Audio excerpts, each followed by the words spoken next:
Guess this is Putin arriving in China. Or I mean, sometimes, you know what, God just drops stuff in your lap, bro. You know what, people don't understand, people don't believe you until, you know what, a lot of times it's going to be too late. But I just want to show you, Putin meets with Xi Jinping, announces plans for a new emerging global world order. Russia's announces support for China-Taiwan reunification. See, that's going to be the other big thing that's going to drag America, because America trying to protect Taiwan. It's like I told y'all, they also helping Ukraine with Russia, and then Israel going to be at war with Iran. Guess what? America going to have three places that, guess what, we are always trying to go help.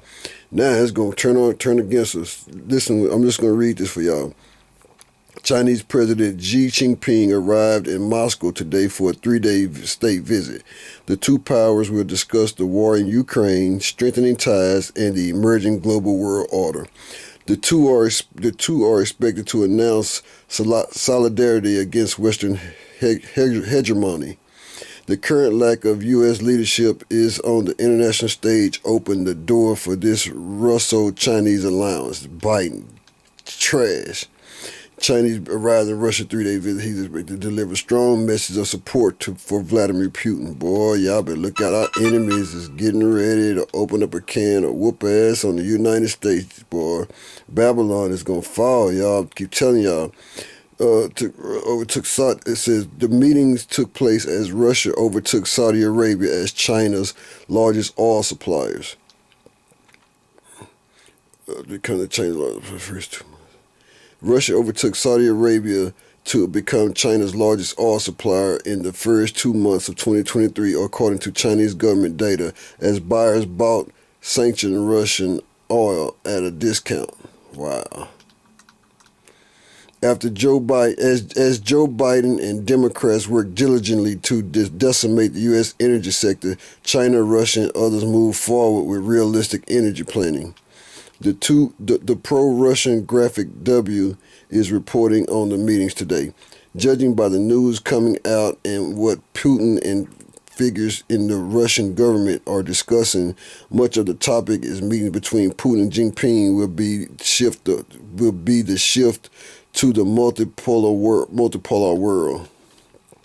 Putin, African states are constantly increasing their weight and their role in the world affairs, increasingly asserting themselves in politics and economics. We believe that Africa will be one of the leaders of the emerging multipolar world order. There are all the objective prerequisites for this. African countries want to pursue an independent and sovereign foreign and domestic policy and resolve their sometimes difficult problems independently. Russia and African countries defend the traditional moral norms and social foundations of our people and oppose the neo-colonial ideology imposed from the outside, talking about America. By the way, many states in Asia, in the Middle East, and Latin America adhere to similar positions, and all together will make the world majority. I have already said more than once that our country is determined to continue building strategic partnerships with African friends full of sense of the world. What they're talking about is how America is trying to make them African countries adopt to this new world order of gay marriage and all that, and these African countries don't want to do it. And that's another reason why Obama went in there and killed off Gaddafi, because Gaddafi was trying to create a United States of Africa where all the money was backed by gold, and Obama went in there and they turned the press, they wagged the dog and made everybody believe that Gaddafi was a problem. He wasn't a problem. They just made him become an enemy.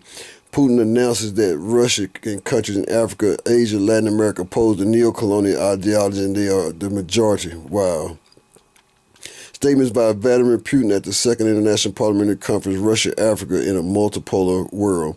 Putin, I would like to add something else. If we still decide not to extend the Ukraine UN grain deal for 60 days, we are ready to supply the entire volume that was previously sent to the particularly needy countries in Africa from Russia to these countries for free. All the grain products that should have gone to Africa were stolen by the Europeans. Now, in case the grain deal is not extended once again, Russia will supply the exact amount of grain that the African countries should have received to them free of charge. Wow.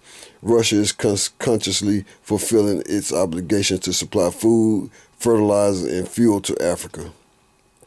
Moscow insists on the packaged nature of the grain deal and full compliance with key Russian requirements. The West obstructs Russia's attempts to donate fertilizer shipments for free.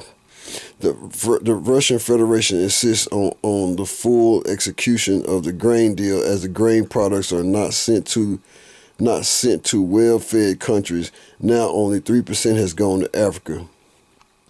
Depending on the full execution of the grain deal, the issue of its further work issues of further extension will be decided. Wow.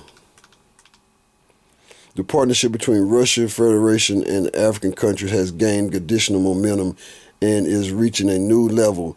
Russia has always given priority to cooperation with African countries, and it will continue to do so.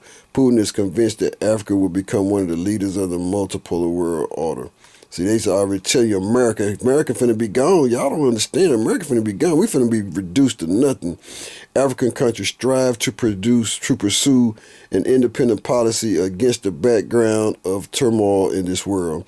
Russian and other countries of Africa, Asia, and Latin America oppose neo-colonial ideology and together make up the world majority. The Russian Federation wrote off the debt for African countries in the amount of more than $20 billion. The Russian Federation will continue to help Africa in matters of electricity and expand its energy systems there. China will be in the news next few days. It looks like they are getting the mutual understanding out of the way first. Russia supports the reunification of China and Taiwan. They just butting just like they doing it in Ukraine.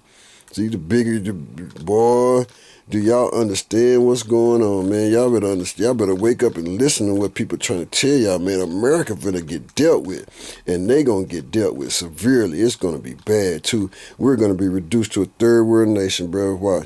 And Babylon gonna fall. People think I'm crazy. People think I'm tripping, but guess what? You're gonna wake up one day and this world gonna be upside down. It's gonna be like 9/11, COVID, and everything. It's gonna be 10 times worse, and we're gonna be reduced to nothing. Wake up, America. To whom much is given, much is required. And America, I bless you because you were the apple of my eye. But I do find you guilty of taking me for granted, so now you just kind of like that thorn in my side. America 9/11 was a wake-up call that happened to get your attention, because I need a few good men who willing to stand up tall, because Satan's people blow up plane, trains, and automobiles for his cause. Right now, America has a war on terror, and people around the world are scared. North Korea, China, Iran, Russia, and all the rest of them getting their bombs ready in the East. They're getting ready to show America theirs. America, stay strong in Iraq, please, because I need your Israel standing together to bring Iran and Islam to bow down before me. And if Tsunami Katrina wanted to get your attention, bring it to your knees, then maybe you should have when you dial that 1-800 number in Sona Deli, India. May I help you, please? Because while you sleeping playing politics in America, Sam Walton, Bill Clinton, both the Bush, and now Obama sending all your jobs overseas because they all Illuminati, just like Jay-Z. Man, I wrote this in 2006, and God was showing me all this stuff, and I was telling people, and people thought I was crazy, but guess what? Here it is, 2023, and it's still relevant. It's still important. It's even more important now because now you can see the handwriting on the wall. I was just trying to tell you God was showing me what was coming, but now guess what? It's here, man. It's not coming. It's here. It's just a matter of time. It's the calm before the storm. Man, peace be still, bro. I pray that y'all get to know Jesus, get to know Christ, man, because he's the only answer, because this world and America is doomed. It's just a matter of when, not if. Peace. John the Baptist, God's poetic prophet, one of two. I'm just trying to tell y'all, man, what's going on and what's happening. Wake up, America. It's real.